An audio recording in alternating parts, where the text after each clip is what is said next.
बोलियानंद कंद भगवान की, सद्गुरुदेव महाराज की।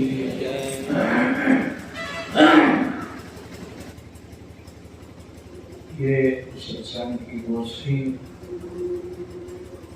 महापुरुषों का एक तरह से खास है। ये वो जैसे विद्यार्थी विद्यालय में बैठकर अपना पाठ याद करते हैं, एक ही पाठ रोज रोज रोज रोज रोज रोज बोलते जाते हैं और बोलते बोलते ही वे किसी दिन विद्वान हो जाते हैं, उसके पंडित बन जाते हैं, शिक्षित कहलाने लगते हैं।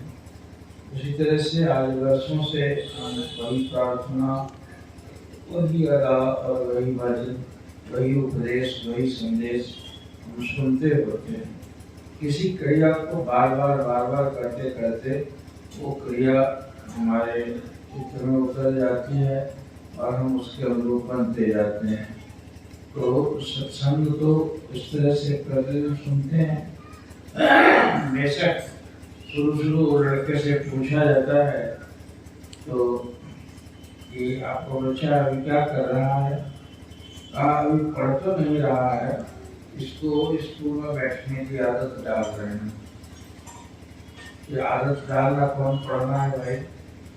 कारण कि वो शुरू जाता नहीं चाहता है घर छोड़ के, माँ की गोद छोड़ के, और उसको पकड़ के पिता माता ले जाते हैं और छोड़ के आ जाते हैं बड़े निष्ठुर होके। तो के पूरा रोना शुरू करता है। एक दिन रोता है, दूसरा दिन रोता है, तीसरे दिन रोता है। देखता है कि मानेंगे तो नहीं, तो फिर रोना छोड़ देता है। तो समय पर ले जाकर वहाँ रख देते हैं। वहाँ रख देते हैं तो क्या करेगा? तो वहाँ अगल बगल के लोगों को पढ़ते हुए देखता है, बेटा कि जब आ ही गए हैं तो मैं भी पढ़ने लगूँ। तो देख कर वो भी पढ़ना शुरू कर देता है। और एक तरफ वहाँ पर दूसरों की देखा देखी होती है और गुरु का डर होता है, वहाँ माता पिता का दुलार तो होता नहीं है, इसलिए वे वहाँ जाकर पढ़ना शुरू करता है। इस मंदिर के हॉल में एक पंक्ति लिखी हुई है कि ये माता पिता का प्यार जो है दुनिया का प्यार बिगाड़ देता है और सतगुरु का प्यार संवार देता है। कभी कभी मैं कहता हूँ कि रात में यदि बच्चा सोया रहता है तो माता थपकी देती और सुला देती है। और गुरु लोग हमारे नंगल वाले महाराज जी थे तो खड़ाऊ पहन के सवेरे सवेरे घूमने रहते थे आश्रम में, और कहीं सोया पकड़ लिए किसी साधु को तो सवेरे ही बस तुरंत डंडा उठावे, कहेंगे बिस्तर बोल और भागो यहाँ से, जाके भीख मांगो और खाओ। आश्रम की रोटी खा के ऐसे हो गया है। तो निकम्मा ब्रह्म मुहूर्त में सोया हुआ था तो सोए से गुरु जगा देते हैं और माता जगने से सुला देती है। दोनों इतना ही अंतर है। तो माता पिता प्यार तो करते हैं लेकिन वो शरीर के सूर्य की ओर देखते हैं और गुरुदेव आत्मा को संवारते हैं। वे आत्मा को उजागर करने की शिक्षा देते हैं। वे कठिनाई में, त्याग में, तपस्या में डालते। देखो परमहंस महाराज जी कहाँ गए? बिहार में जन्मे और गए पाकिस्तान, और उनकी माता से मांगा उन्होंने कि तुम्हारे 6 बच्चों में एक तुम्हारे काम कर रही है, मुझे दे दो। और गुरु भी बचपन से जान गए थे, इतने इतने चमत्कार हुए थे कि फिर समझ गए थे कि ये रहेगा नहीं। तो उनको मांग के संन्यास दिया और उन्होंने आगरा में, जहाँ कई लोग गए हैं यहाँ पर, वहाँ नंदापदी में एकदम घनघोर जंगल था, वहाँ बाघ सिंह रहते थे, और उस जंगल में ले जाके वहाँ पेड़ के नीचे नीम को बैठा दिया, कहा कि हम भजन करें। और इतने निष्ठुर होते हैं, भला घर बार से निकाल के जंगल में रख दिया उनको, और अपने खुद वहाँ से जयपुर चले गए, वहाँ से 250 किलोमीटर दूर, और अपने भी सुख से नहीं रहे। गुरु खुद ही तपते हैं और तपाते भी हैं। वे वहाँ बैठ कर गए और वहाँ फावड़ा लेकर, वहाँ है लाल डोंगरी पहाड़ वहाँ पर राजस्थान में, और उसमें गुफा खोदते खोदते खोदते खोदते खोदते एकदम गहरी गुफा है। उस गुफा में अपने भी बैठ गए। रोहतास में 6 साल तो नंगे रहते, तब किया था उन्होंने। बस नहीं, हाथ में कोई पात्र नहीं, हाथ पर लेना और नंगे रहते। कहते थे कि लोग जब आने लगते थे देखकर जटाई बड़ी हुई थी तो एक केला का पत्ता रखते थे, यहाँ रख देते थे और फिर उनसे बात करते थे। तो इस तरह से कठोर तप करके तो वे गए ही थे वहां। फिर उनको बिठा के और अपने भी जाके गुफा में बैठ गए और चेला नहीं बनाया। उन्होंने कहा एक को तैयार कर रहा हूँ, वही लाभ को लड़ाएगा। और वो अपने बैठ गए और उनको इतना तपाया कि सारे शरीर में हड्डी बच गई थी, मांसपेशी है। आंखें एकदम एक एक इंच जैसे धस गई हों। केस पर बैठे होते थे पेड़ के नीचे साधना में, तो केस से पक्षी उतर के उनके शरीर पर चुभते थे, लेकिन पता नहीं होता था। वर्षा में, गर्मी में, ठंड में बैठे रहे। तो आगरा वालों ने चिट्ठी लिखी, फिर 13 वर्ष हो गए। तो वहां जाके उनको पत्र दिया परमहंस बाबा कि बाबा स्वरूपानंद जी घनघोर तपस्या में लीन हैं, महाराज आप आज्ञा दे दें, एक झोपड़ी कम से कम लगवा दें। वर्षा हो रही है, उसमें बैठे हुए हैं। जब कभी थोड़ी राहत होती तो गुफा में घुस जाते थे। तो परमहंस महाराज जी उनके उस वर्णन को सुन के आगरा वालों रोने लगे। तो उनके वहाँ चेलों ने कहा महाराज आपके रोने का क्या कारण बना? उन्होंने कहा कि आगरा निवासियों ने खबर की है कि महाराज स्वरूपानंद इतनी घनघोर साधना में लीन है कि वे गर्मी के देख की परवाह नहीं करते और इस तरह बैठे हुए हैं पेड़ के नीचे। तो रोते हुए कहने लगे कि अब उनको लिख दो आगरा वालों को कि मैं उनको आज्ञा देने लायक नहीं रहा। वे तप करके राम कहो तो राम, कृष्ण कहो तो कृष्ण, नानक कहो तो नानक और कबीर कहो तो कबीर। राम, कृष्ण, नानक और कबीर जैसी ऊंची परमहंस पदवी को प्राप्त करके पूर्ण ज्ञानी हो चुके हैं, जीवन का लक्ष्य प्राप्त कर चुके हैं, इसलिए अब तप की जरूरत नहीं है। तो उनको पालकी में बिठा कर लोग वहां ले गए। इतने महीनों तक उनको खिला पिला कर तगड़ा किया और तब 1919 में उनको अपना पूरी संपदा लिखा हुआ है उनका हाथ का। भक्तों को ये जाहिर करता हूँ कि मेरे आध्यात्मिक उत्तराधिकारी, उर्दू शब्द में रूहानी जानशीन बाबा स्वरूपानंद जी होंगे और उनके 10,000 से ज्यादा शिष्य होंगे, जिसमें 500 तो बीज होंगे, मतलब कि 500 तो परमहंस पैदा होंगे उनके शिष्यों में। और उनके उन शिष्यों से भी जो उपदेश ग्रहण करेगा उसको मेरी दुआ मिलेगी। और ऐसा आशीर्वाद परमहंस रामयाद करके उन्होंने एक चिट्ठी लिखी है भक्तों को, ऐसा आशीर्वाद दिया उनके। कितने कितने बड़े बड़े ज्ञानी महात्मा तपस्वी उनके शिष्यों में से हुए कि जिधर को गए उधर जनता पीछे लग गई। इतना कमाल कर दिया। मात्र 17 वर्ष तक गुरुदेव के जाने के बाद रहे हैं और 17 वर्षों में क्रांति लाकर रख दी पश्चिम उत्तर सीमा प्रांत में। आज वो नंगली वाले सरकार और उनके गुरुदेव को इतनी ज्यादा महिमा हुई कि आज विश्व का हर कोना कोना उनकी पूजा हो रही है। उनकी समाधि पाकिस्तान में पड़ गई परमहंस बाबा की। उस मुसलमानों ने तोड़ दिया था उनकी समाधि को पिछले 2-4 साल पहले। इतना धूम मची, उसकी इतनी प्रतिक्रिया हुई कि विश्व समुदाय से पूरे संसार के तमाम टेलीविजन ने ब्रॉडकास्ट किया कि परमहंस रामयाद की समाधि तोड़ दी गई, समाधि तोड़ दी गई। राष्ट्र संघ में रातों रात मीटिंग हुई वहाँ यूएनओ में, न्यूयॉर्क में, जहाँ पूरे राष्ट्र का संघ है। और वहाँ इस प्रश्न को उछाला गया कि वे तो कौमियत से ऊपर उठे हुए महापुरुष थे, उनके लिए हिंदू मुसलमान एक से थे। बहुत बड़ा अनर्थ किया और उनकी समाधि को तुरंत बना दे पूरा इमरान सरकार, नहीं तो देश नष्ट हो जाएगा उस पाप के मारे। ऐसा फतवा जारी किया गया।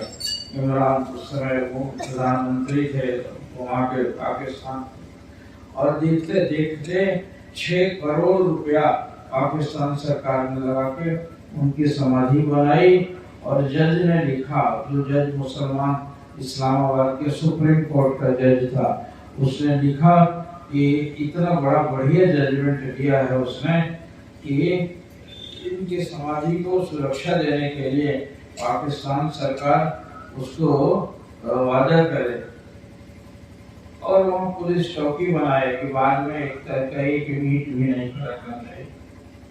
सारा संसार जान गया, यूएनओ में ऐसे ही बात नहीं उठी और पूरे सरकार ने इतना अच्छी समाधि बना दी है कि जो हिंदुस्तान से बहुत सारे साधुओं का जत्था अभी 1 साल पहले वहाँ चादर चढ़ाया गया था। उनके उस महिमा को सुन के इस्लामाबाद का फकीर जो था वहाँ गुलदस्ता चढ़ाने गया उनके समाधि पर। इतने बड़े पूज्यवान महापुरुष बने और उनके शिष्य भी महाराज नंगली वाले सरकार आज इतना बड़ा रुतबा बना हुआ है पूरे देश में। विश्व के दूसरे देशों में भी उन दोनों महापुरुषों की पूजा होती है। तो ये तप का इतना प्रभाव है। तो जिनकी सेवा की है मेरे गुरुदेव ने, हनुमान सरी के सेवा, इनकी सेवा की पूरी किताब लिखे हुए हैं। ये गुरु पूरा और शिष्य सूरा। शिष्य को कहते थे कि सूर होना चाहिए। ये मुसलमान हमारे पंजाबी भाषा का बाबा नानक को कहा हुआ है कि गुरु पूर्ण ज्ञानी हो और शिष्य सूर हो। बिल्कुल है, कहते हैं कि कामी क्रोधी लालची इनसे भक्ति न होए, भक्ति करे कोई सूरमा, जाति वर्ण कुल खोए। जाति वर्ण और कुल का मान रखने वाले कभी भक्त नहीं बनते हैं। तो कहे कि इनको खो करके जो सेवा करेगा तो गुरु पूरा हो और शिष्य सूरा। गुरु पूर्ण ज्ञानी थे परमहंस महाराज और उनके शिष्य कैसे वीर थे। आज्ञा की गुरु ने वही मिट्टी में मिल जाएंगे, हीरे में जराती बात है। आप तो 1 घंटा 1 दिन रहने के लिए एक जगह पर कहा है कि यहीं बैठे रहो तो उतर जाओगे, और 13 वर्ष तक उनके हुक्म पर बैठे रह गए। इतनी कमाई थी और लगता था कि मन गायब ही हो गया इन महापुरुषों का, भीतर में संकल्प भी नहीं उठने दिया उन्होंने। और इतने बड़े ज्ञानी हुए तो उनके लिए आज्ञा थी बाबा स्वरूपानंद के भी 500 वीर परमहंस पैदा होंगे। बाबा कबीर के लिए कहा गया है कि 70 लाख दियो परवाना और 700 हंसा लोक से जाना। 70 लाख को दीक्षा दी उन्होंने। 1-1 रुपया दे के धनी धर्मदास ने उनको 70 लाख दिया था। उससे 1-1 रुपया बांट के चेला बनाया गया और उनमें से 700 परमहंस, 700 हंसा लोक से जाना। तो ऐसे हुए। तो उनके शिष्य थे ये परम सरकार, जिन्होंने क्या किया, लकड़ी बन गए अपने आप में। ऐसे हाथ लेके पूरी रात खड़ा रहते जाना और उन्होंने गोद से लगाया और छाती ठोक के कहा, मेरे लाल, मेरे बेटे, तुमने मच्छरदानी ताना है मेरे ऊपर। आने वाले समय में तेरे ऊपर चांदनी तनेगी। जिस रास्ते में जाओगे चांदनियां तनी होंगी तुम्हारे स्वागत में। ऐसा आशीर्वाद गुरु ने किया था। और भी अनेक बार इतने आशीर्वाद दिए। उनकी आज्ञा से चुनाव पार एक आश्रम से कुछ संवाद देना था। शाम हो गई थी। कहे कि भाई उस आश्रम से महात्मा को बुला लाना है, कौन जाएगा? और उनके बहुत सारे 1100 तो सन्यासी बनाए उन्होंने। बोले कि उसमें से कौन जाएगा? तो बस परम सरकार सिर टेके गए, महाराज आगे कीजिए। और ये चल पड़े। जब वहाँ गए तो नाव हुआ करती थी, संध्या समय नाव भी थी नहीं। लेकिन अब कैसे धर्म संकट में पड़े कि जाता हूँ आगे, तो इतनी गहरी चढ़ाव नदी है, जा नहीं सकते और नाव नहीं है। लौट के जाऊंगा नहीं, मर जाऊंगा, मेरी आज्ञा टल जाएगी। गुरु ने तो ये नहीं कहा कि नाव नहीं होगी तो मत जाना, उन्होंने कहा जाके संदेश देना। इसीलिए कहते हैं कि गुरुदेव के चरण दल से यदि भवसागर सूख जाए, आपके छाती पर पानी था, कहा नहीं में लंगोटी भी गिरी नहीं हुई। कहीं चनाव जैसी नदी में जिसमें कई हाथी एक बार ऊपर रख दिया जाए तो डूब जाए। पंजाब के वहाँ पाकिस्तान से आती है चनाव नदी और उसमें लंगोटी भी नहीं गिरी हुई। कहा मुझे होश नहीं था बेटा, लेकिन किताब में मत छाप देना, मना भी करते थे। किताब में मत छाप देना, नहीं तो कोई बेईमान चेला अनगढ़ जो होगा वो भी दाव लगा के कहीं कूद जाएगा तो मर भी जाएगा। वो तो उस खास विषय ताकि उस समाधि की अवस्था की बात है, ये बाहर की बातों को जानने समझने बुद्धि के बस की है ही नहीं। तुम सोच भी नहीं सकते कि यदि गुरुदेव के चरण रस से भवसागर सूख जाता है, मैं नदी नहीं सुखा डालूंगा, छोटा चेला हूँ तो, और मैंने गुरुदेव का नाम लिया जय गुरु, और पानी में उतरते गया उतरते गया उतरते गया उतरते गया, इतनी मील भर चौड़ी नदी पार चले गए, तब भवसायक आ गया। उस महात्मा को खबर किया, और इधर लीला करने वाले उन्होंने कहा कि शाम हो गई है, परंतु भेज दिया है तो नाव होगी नहीं, और जिद्दी इतना है कि मानेगा नहीं, तो डूब जाएगा, उसको लौटा के ले आओ। दूसरे महात्माओं को देखा तो वहां थे ही नहीं, कहेंगे अभी तो नाव हुई नहीं होगी, नहीं था, इसका मतलब जरूर खो गया, मर गया। और इन्होंने अब अफसोस करने लगे, महाराज रात में खाना नहीं खाया, ये इतना अच्छा लड़का था तो डूब ही गया, मर गया। और सारे गुरु भाइयों में आश्रम में सब उदासी छा गई। दूसरे दिन सवेरे आ गए, दंडवत किया, कहा बेटा तू जिंदा है? कहा कि जी हाँ जिंदा तो हूँ। कहा तो गया नहीं था? कहा नहीं कैसे जाता, आपकी आज्ञा थी जाने की, तो आज गया कैसे? नाव थी उस समय? कहा नाव तो नहीं थी। कहा नाव नहीं थी तो कैसे गया? कहा ये तो आप जानो अपने लीला, मुझे तो केवल आप ही याद थे, तेरे की बस। ऐसे ही जैसे ये ध्यान का विषय है, ये है कि इतने ज्यादा बिल्कुल निष्ठावान थे कि उस पर टीके और कुछ भी हो गए, फूल जैसे हल्के हो गए। तो सिद्धियों का चमत्कार नहीं था तो क्या था? और वे आ गए, फिर पीठ ठोक के हंसने लगे। वो तो जान रहे थे कि क्या किया होगा ये, और जाके लौट गए। कई कई ऐसी घटनाएं हुई हैं उनके साथ में। बड़े छोटे चेले थे, 15 वर्ष में तो उनको संन्यास मिल गया था, और गुरु महाराज जी की सेवा में वो उनकी रोटी पकाते थे। तो रोटी पकाते थे, लकड़ी खत्म हो गई, उस समय चूल्हा का जमाना नहीं था, लकड़ी खत्म हो गई। एक सेठ को कहा भैया, और वो कहे उससे लकड़ी ला लो ना, गुरु महाराज जी के लंगर के लिए, रोटी के लिए नहीं है। कहा कि नहीं रोज कहते कि अब साधु लोग बिगाड़ देते रहते हो, हम नहीं जाएंगे। कहा कि नहीं जाएंगे, तुम्हारा बैठा ही हुआ है ना, आज भर ला दो, इसके आगे कभी नहीं कहूँगा। कहेगा नहीं हम नहीं जाए। तुम साधु को आदत पड़ी, आकर कुछ ना कुछ कहते रहते हो, ऐसे वैसे बोल दिया उसने। कहेगी देखो आज रोटी पकाने के लिए, जलाने के लिए लकड़ी नहीं है, आज भर ला दो। कहा नहीं लाएंगे। एकदम घबरा गए, महाराज की रोटी कैसे पकाएंगे हम? तो उन्होंने कहा जा, यदि तेरा ऊँट गुरु महाराज जी के काम नहीं आएगा तो तेरे काम का भी नहीं रहेगा। और ये बोल दिए, बोल के उठ गए, किसी तरह से जलावन की व्यवस्था कर दी, ऊँट मर गया उसका। उस सवेरे हाजिर हुआ और महाराज के पास गया, इनके गुरुदेव के पास में। कहा कि अब तो चेले ने श्राप दे दिया, मेरा मार दिया ऊँट हुई। और रोने गाने लगा, कौन मेरा चेला इतना जादूगर हो गया? बुला तो। कहा कि वो छोटा सा लड़का जो आपका खाना पकाता है। अब बुलवाया कि मैडम क्या कहा इसको? कहा कि हमने तो कुछ नहीं कहा। अरे कुछ कहा तो था तुम? हमारे लकड़ी लाने के लिए कर रहा था, नाना नाना करता था। कहा तो गुस्सा आया तुमको? कहा गुस्सा तो आया, कुछ कहा तूने? हाँ यही बोले कि जा तेरा मुँह चली, गुरु महाराज के काम नहीं आएगा, तेरे काम का भी नहीं रहेगा। क्या बेईमान सब तो कह दिया, बाकी क्या बचा? तुमको अपने जमाने की बात नहीं रहती है। इस तरह से साफ दे दिया उसको। फिर महाराज ने पैसे दिए कि जाकर ऊँट खरीद लो बेटा, मेरे चेले ने ऐसा कर दिया तो, और ऊँट खरीदने के लिए उन्होंने पैसा दिया। फिर इनको डांटते रहते थे कि जो उसमें आगे कुछ न कर दिया करता, और तू कहेगा सो और पत्थर की लकीर बन जाएगा। तो बचपन में 15 वर्ष की अवस्था में बहुत उन्होंने ऐसा कह दिया और ये हो गया। कितने ऐसी बातें हुई उनके जीवन में।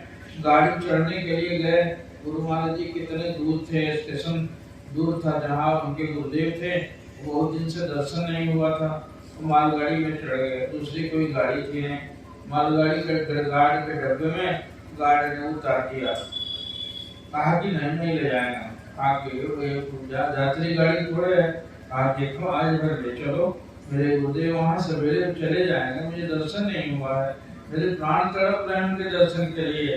बहुत कहे भैया भैया मनाए, नहीं माना, कह करे तो पत्थर है, तो आदमी नहीं है। तेरे जीवन में किसी को प्यार किया है और तेरा प्रेमी कुछ दूरी पर हो, तुमको रोक दिया जाए तो कैसा लगेगा? बेटा मेरी बात तो समझो, मुझे जाने दो।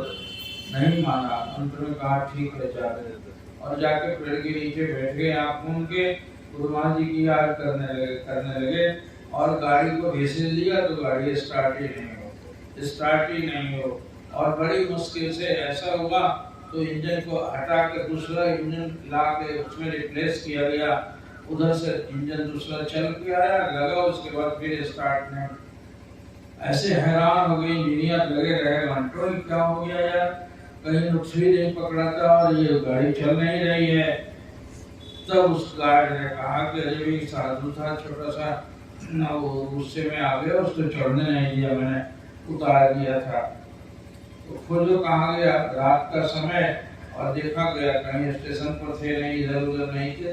कुछ दूर गए तो स्टेशन के बाहर पेड़ के नीचे आसन जमाए बैठे थे। जाके पाँव पड़ गई, आके बाबा मेरी गाड़ी रुकी पड़ी है, चल के दुकान नहीं जाते, उस समय तो तूने उतार दिया था मुझे। कहा नहीं, चलो चलो करके लोग मना के ले गए और आदत पूर्वक उसी गाड़ी के डब्बे में फिर बैठाए और गाड़ी स्टार्ट हो गई, चले गए। वहां जब गए तो रात काफी रात तक तो सरकार जगे हुए बैठे हुए थे। हम लोगों को पता नहीं चला था यार क्या सोच में पड़े, सो क्यों नहीं रहे हैं। तो ऐसे करते करते जो रात में गए, जाकर सामने उन्होंने दंडवत किया। तो उस समय गुरु महाराज जी के समय में था, तो दंडवत प्रणाम जो करते थे उनको हुक्म देते थे, उठो बेटा, ऐसे करते थे तभी वो उठता था, बिना आज्ञा के नहीं उठा जाता। तो आज्ञा नहीं दिया उन्होंने, लेटे रहे, इधर उधर ताकते रहे। लोग खड़े हुए हैं कि महाराज तो स्वामी जी आए, हमको उठने को तो कहिए, फिर चुप जैसे सुन ही नहीं रहे। बड़ी देरी के बाद में उन्होंने कहा उठेगा, कहो कि रात में कैसे आया है, कैसे आया? तो कहा कि महाराज ट्रेन से। कहा कभी कोई ट्रेन थी रात में? ट्रेन तो नहीं थी, मालगाड़ी थी। फिर मालगाड़ी ने तुमको चढ़ने दिया? कहा कि महाराज पहले तो नहीं चढ़ने दिया, कुछ देर के बाद फिर मना कर ले आए, तो तब क्या हुआ? आगे मैं बैठा तो चलने लगा, उन्होंने बताया कि पहले नहीं चल रही थी, आप बैठे हो तो चल पड़ी है। तो कहा तो गुस्से में आगे कुछ बोला था? कहा कि मुझे गुस्सा तो आया, मैं नहीं जाऊंगा, तेरी गाड़ी भी नहीं जाएगी। महाराज बड़े नाराज होते थे, कहें कि ये जादूगरी दिखाएगा, चौराहे पर बैठ के अपने साधना में खड़ा डालता है, और देख मेरा हाथ। उन्होंने हाथ दिखाया, उनके दोनों हाथ में काला निशान पड़ा हुआ था। बात की आन रखने के लिए गाड़ी का चक्का पकड़ के मुझे रोकना पड़ा। बेईमान इस तरह जोश में आ साधु साधक किस तरह से नहीं करते, उसके इष्ट को धक्का लगता है, इष्ट उसके आम की प्रतिष्ठा के लिए ऐसा कर देता है। देख मेरे को क्या सजा हुआ है। बहुत माफी मांगी उन्होंने और कहा उन्होंने कान पकड़ दो, अब जैसे जोश में बताया कर। तो ये कहा करते थे कि इतने अब जोशीला थे भी, बड़े जोशीले थे भी, मीटर तो इतने ज्यादा थे कि वहाँ अनंतपुर के जंगल में बाघ उतर के आया। 200 साधु थे, सब भाग खड़े हुए 199 और अपनी झोपड़ियों में छिप गए।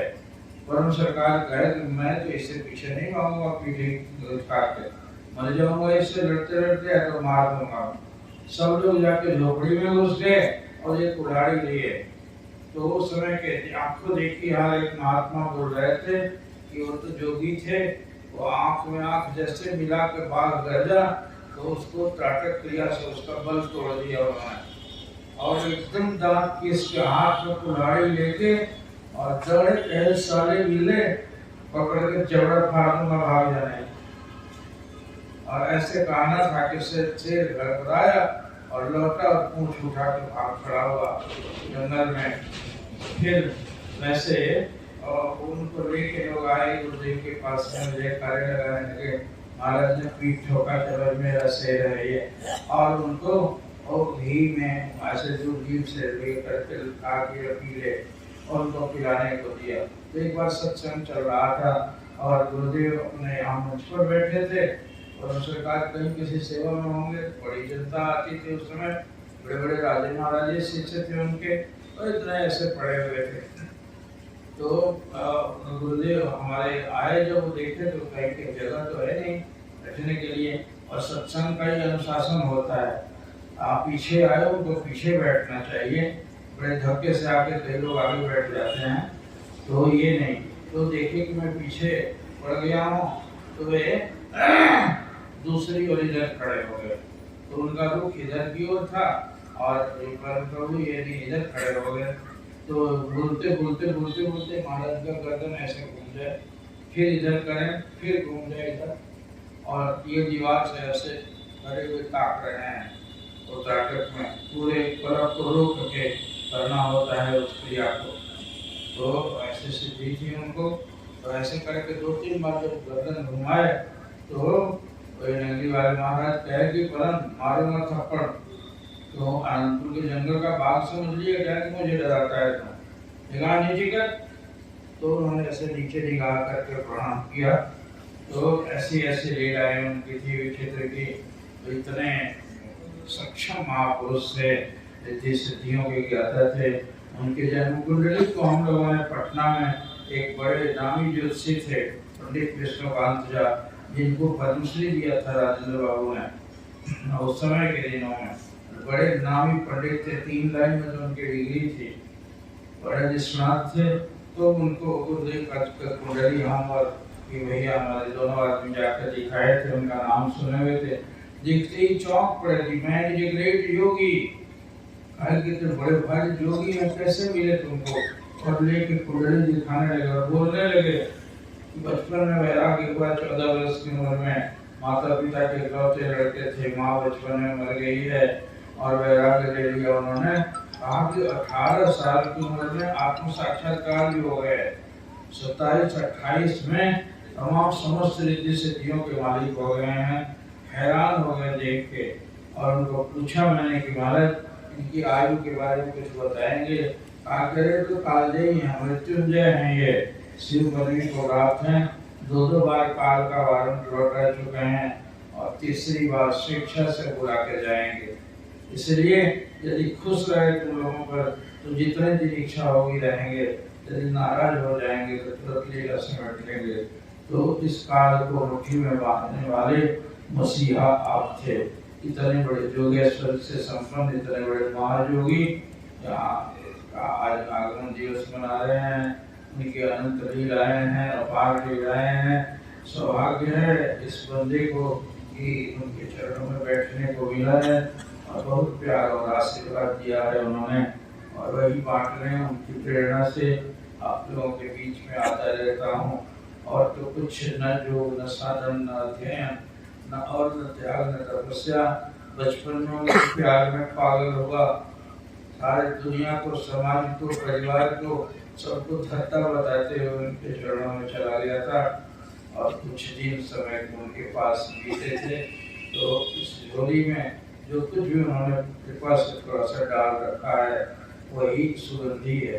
कारण कि इत्र के दुकान पर बैठ के जो आ जाता है और इत्र नहीं भी लेता है उसके शरीर में इत्र की खुशबू तो आ ही जाती है। दुकान पर बैठने वाले को भी है जो कछ गंधी दे नहीं तो भी वास सुवास, गंधी देते हैं इत्र बेचने वाले। यदि वो नहीं भी दे तो वास सुवास तो मिलेगा ही, कारण कि वहाँ बदबू का तो नाम निशान नहीं है।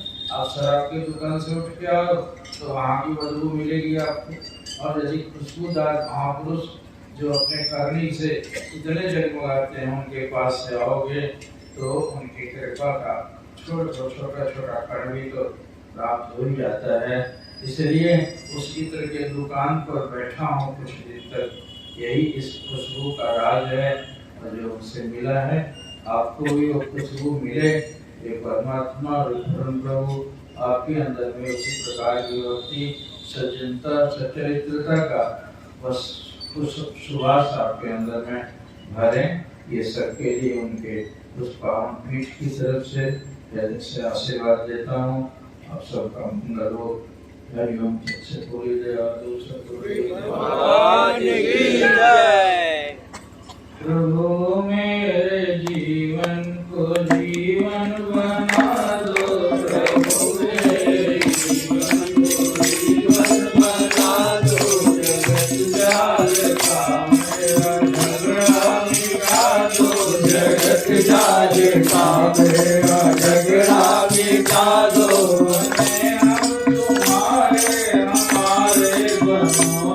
बने हम तुम्हारे हमारे बनो तुम, बने जिस तरह ऐसा मानस बना दो, बने जिस तरह वैसा बालक बना दो। प्रभु मेरे जीवन को जीवन बना दो, प्रभु मेरे जीवन को जीवन बना दो।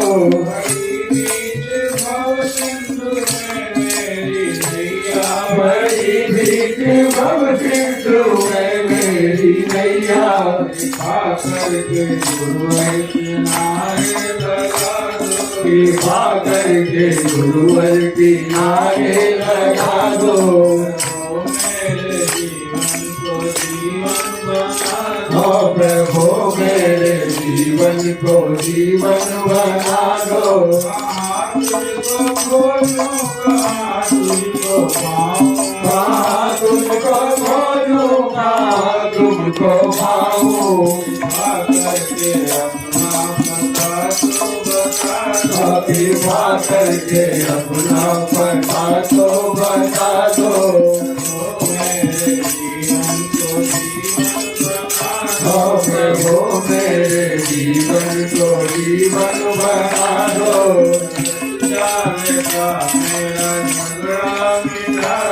जगत जाल का मेरा झगड़ा मिटा दो।